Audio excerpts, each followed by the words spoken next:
Bonjour chers enfants, bonjour à tous. Bienvenue à ce dernier cours de français. C'est le dernier de l'année 2023 que nous allons consacrer aux mots amnistie et amnésie. Mais avant d'entrer dans le vif du sujet, j'aimerais relever avec vous cette petite confusion souvent faite avec le mot amnistie et de son verbe amnistier. C'est le cas de cet auditeur qui intervient sur les antennes d'une radio bien connue. Je vous laisse l'écouter. Cet accord prône l'amnistie. L'amnistie, il y a les oubliés. Vous l'avez bien entendu, il parle d'amnistie. Cet accord prône l'amnistie. Il n'est pas malheureusement seul dans cette situation. On entend de temps en temps certaines personnes dire ou écrire sur les réseaux sociaux amnestie au lieu d'amnistie. Et ils emploient le verbe amnestier au lieu de amnistier. On devine aisément l'origine de cette confusion, c'est probablement Amnesty International, l'organisation de défense des droits de l'homme. Donc, to amnesty en anglais signifie amnistier et amnesty avec Y à la fin, c'est amnistie en français. Donc, chers enfants, ne vous laissez pas influencer par l'anglais. Maintenant, intéressons-nous à l'étymologie du mot amnistie. Le mot amnistie vient du grec ancien amnestia qui signifie oubli, pardon.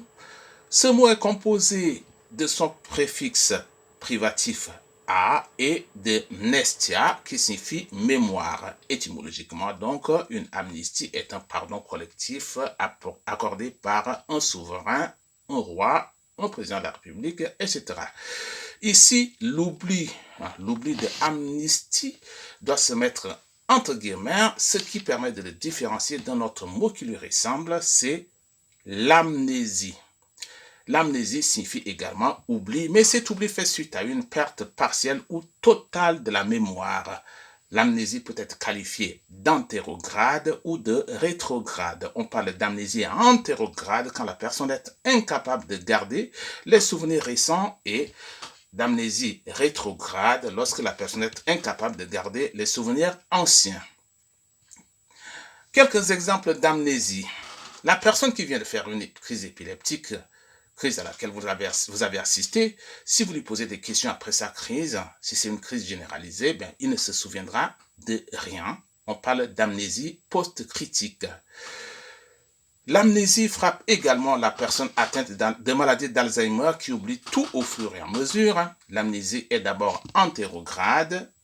Une personne qui est atteinte de maladie d'Alzheimer à son début, si vous posez à cette personne la question de savoir qui est l'actuel président de la République du Sénégal, il pourrait, par exemple, vous répondre en disant « c'est Abdou Diouf », alors qu'on sait que Abdou Diouf a été président de la République du Sénégal, mais il a quitté le pouvoir en l'an 2000.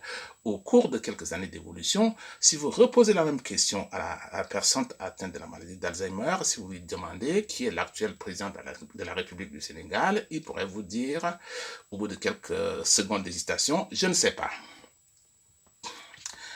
Un autre type d'amnésie est important à porter à votre connaissance, chers enfants, c'est ce qu'on appelle dans le jargon médical l'ictus amnésique. De quoi s'agit-il? Il s'agit d'un trouble neurologique caractérisé par des épisodes soudains et temporaires de perte de mémoire. Pendant plusieurs heures, la mémoire antérograde est complètement altérée, la personne ne cesse de reposer les mêmes questions, oublie qu'elle était allée chercher le pain chez le boulanger, oublie qu'elle venait de préparer son café, oublie que le facteur venait de passer, oublie que sa voisine venait de lui rendre visite, oublie le jour de la semaine, la date à laquelle elle est, etc. Bref, la personne oublie tous les faits récents, mais garde intacts les souvenirs anciens comme sa date d'anniversaire ou son adresse, etc. C'est une amnésie antérograde. C'est très spectaculaire, inquiétant, surtout pour l'entourage, qui pense que la personne est peut-être en train de devenir folle ou démente, mais c'est bénin et au bout de 4 à 6 heures en moyenne, sans traitement particulier, tout revient dans l'ordre, la personne retrouve intégralement sa mémoire. C'est l'ictus amnésique. Il y a enfin Un type d'amnésie que j'aimerais porter à votre connaissance, ce type d'amnésie touche principalement les présidents de la République d'un pays dont j'ai oublié les noms. Si le nom me revient avant la fin du cours, je vous le dirai. Eh bien, dans ce pays, ça ne fait pas rêver d'être président de la République, car deux destins tragiques attendent chaque président. Soit ils se font assassiner dans l'exercice de leurs fonctions, soit ils sont chassés du pouvoir par leurs ex-collaborateurs et prennent le chemin d'un exil long et douloureux. Dans un tel pays, on s'attendrait à ce que le nouveau président qui arrive prenne conscience de